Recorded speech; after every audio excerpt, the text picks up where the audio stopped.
about advancing electoral assets for people with disabilities in Nigeria. Yomi Ogunye is my name. The situation we are describing here is very worrisome because quite a lot of people, I mean the disabled ones, have been disenfranchised, discouraged, and even marginalized. We will be talking about all of this. And doing justice to the issues we will be raising here is my guest, the program coordinator of TAF Africa, Mr. Adeolu Kilanko. And Mr. Kilanko, you are welcome to the Thank you very much.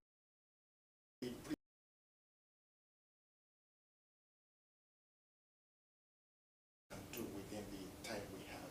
Beautiful. You are from TAF Africa, yes. TAF. I want you to tell us more about this. What exactly does that mean and what do you do? TAF Africa stands for All Right Foundation.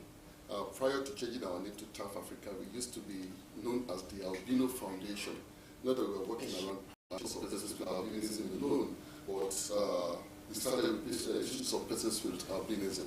Now we are from metamorphosed to taking on issues of other persons with disability on a larger scale. And hence we have to adopt the name TAF Africa, meaning the All Right Foundation, as our identity now.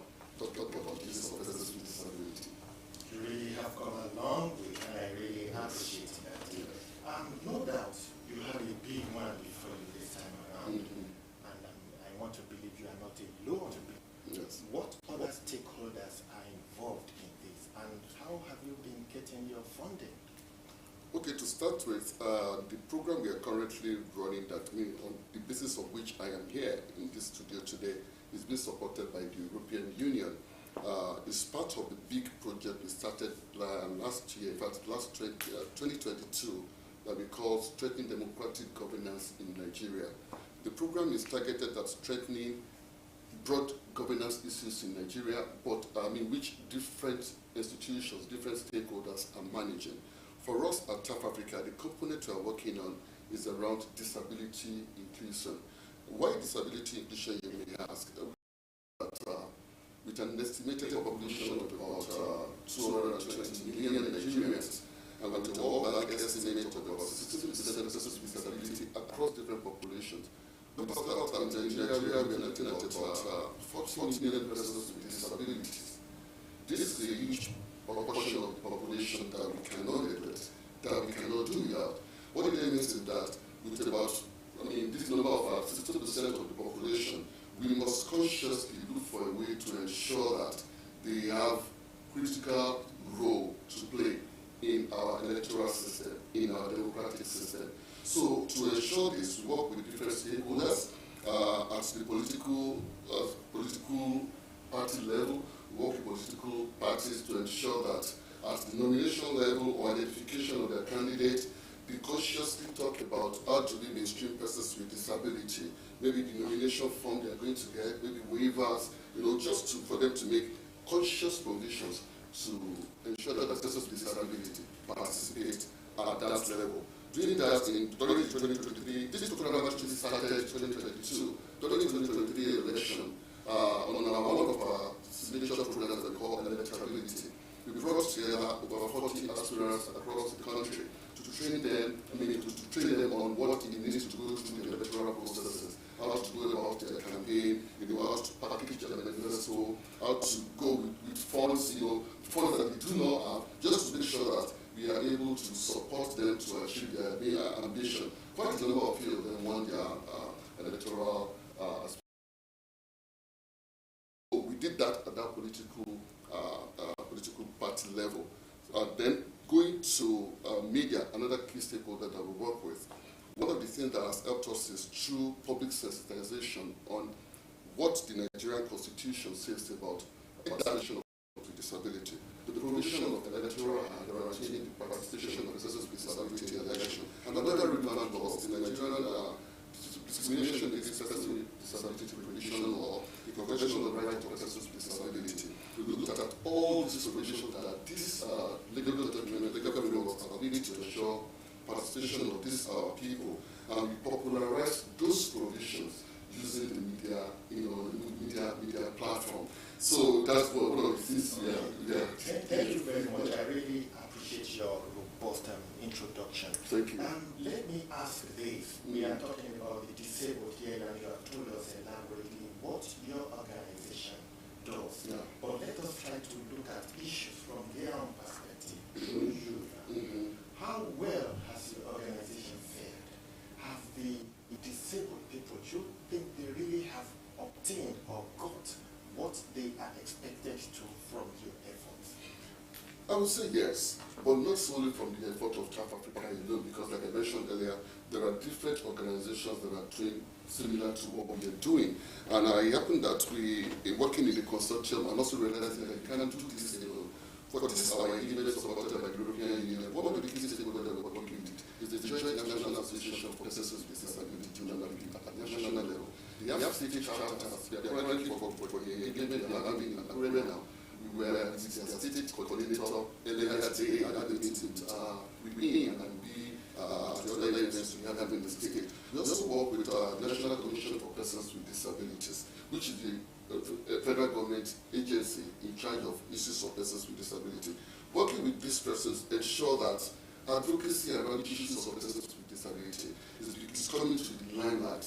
So for instance, you say that, from the continuous voter registration exercise, for the first time in the country, INEC consciously decided to capture the data of voters with disability in their registration, which enable INEC to go about to provide magnifying glass for persons with albinism, braille ballot for people that are blind. These are some of the baby steps that we can say organizations like TAP Africa and other organizations with persons with disability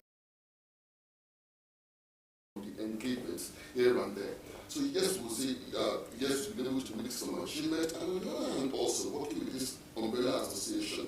We did the big cluster of JONAP, we still have our Albinism Association of Nigeria, Deaf Association of Nigeria, Deaf Association of Nigeria. Through those clusters also, we've been able to pass a lot of sensitization messages, tools, campaigning. There's enlightening them, there's ignited them to take collective positions. So yes, I want to go for this position. I am interested in this position. And even after the elections last year we concluded, we embarked on a campaign called Able to Serve, where we're talking to office holders and elected officers to say, in your cabinet, make conscious effort to appoint persons with disability. Don't look like a physical challenges. Don't look at that. Look at the inherent power progress that he or she can bring to the board when you are appointed appointing positions. And also because there's some good positions that have been results around this as well. Thank you very much for that. Yeah. I'm aware you have been funded by the European Union. Yes. That's the long way from home. Why are they so much concerned about this in Nigeria? And the election is coming up, it's very soon. So why should the EU commit so much funds to that? Why are they interested in this?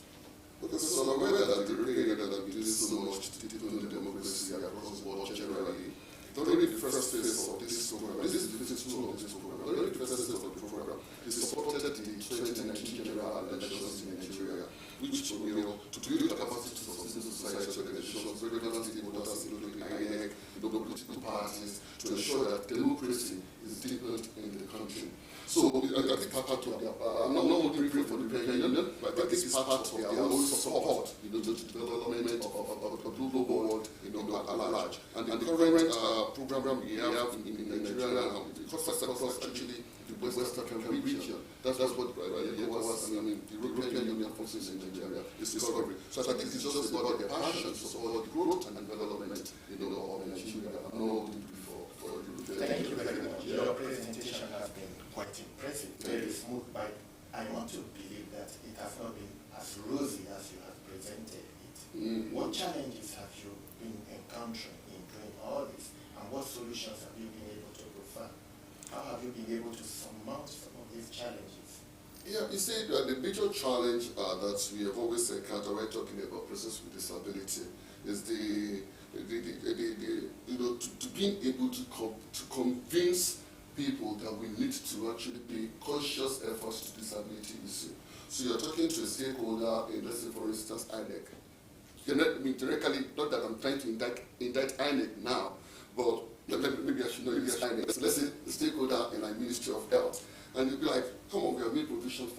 insurance for everybody. But the health insurance are made for everybody might not capture a pregnant woman who is deaf. Even when she wants to go to clinic for antenatal, is there a sign language interpreter there? Sign language interpreter there to ensure that this pregnant deaf woman can discuss with the doctor, the gynecologist, or duty to express herself. This is how I'm feeling. So it's being able to convince the person that you actually need to start paying conscious efforts in order to issues of our disability. And what I keep telling people oftentimes when I encounter this is that disability is either born with or acquired. You see somebody who is able body today, it's a small domestic accident tomorrow, the person has lost his spinal cord. You now start thinking about being able to move her on the wheelchair, now making the whole staircases in the house accessible. So you have to now bring some places to do ramp. But if you start paying conscious efforts to it from the onset, ramp, for instance, public facilities in the country, make sure that there are provisions for ramp, for elevators, make sure the gross meet the minimum acceptable standard for accessibility. Then they are putting that conscious effort. So any person with disability is going to their environment and say, okay, I know my condition, the factor into the design of this program, into this facility, and stuff like that. All right. As you and I know, the Ondo State governorship elections is coming very soon. Yes. What exactly will be the role of TAF Africa on that day? Before the day, this is one of our roles, which is to create public enlightenment, public awareness about the election, encouraging our persons with disability. Those say that please, for the upcoming election on the 16th of November, make sure you come out in mass to vote. Your vote counts. Your vote counts. You have the same determining who will become governor of the state. So we have started creating awareness around this. We have also started with INEC 20 observers of the state. The conduct of the election as it concerns access to persons with disability.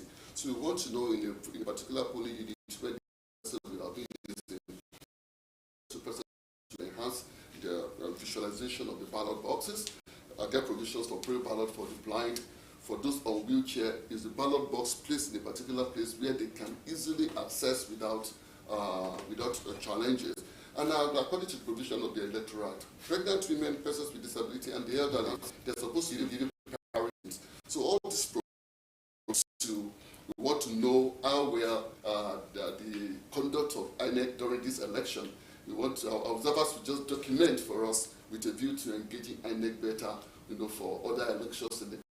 That's one of our goals for these elections. As I said earlier, elections could be very rowdy and violent in this part of the world. Yeah. I'm deeply concerned about this because I have seen it happen and I know how challenging it can be, physically challenged. Yeah. What do you say about this? What has been your experience?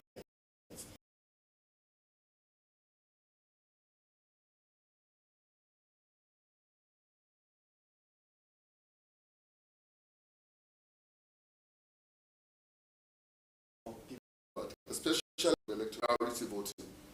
So when the is open and the election process has commenced, we expect that every officer, every INEC ad hoc staff that is employed there to monitor the conduct of the election, either the presiding officer or the assistant presiding officer, will give priority to persons with disabilities, the elderly or pregnant women. Allow them to vote first and go back to their respective abode before most of the election becomes violent, maybe at coalition level or maybe at coalition level, not at the inception of the election. So we expect that when given priority vote, cast your vote and return back to your your house before whatever happened. And we don't pray for election to turn violent in this forthcoming election in Ondo State anyway.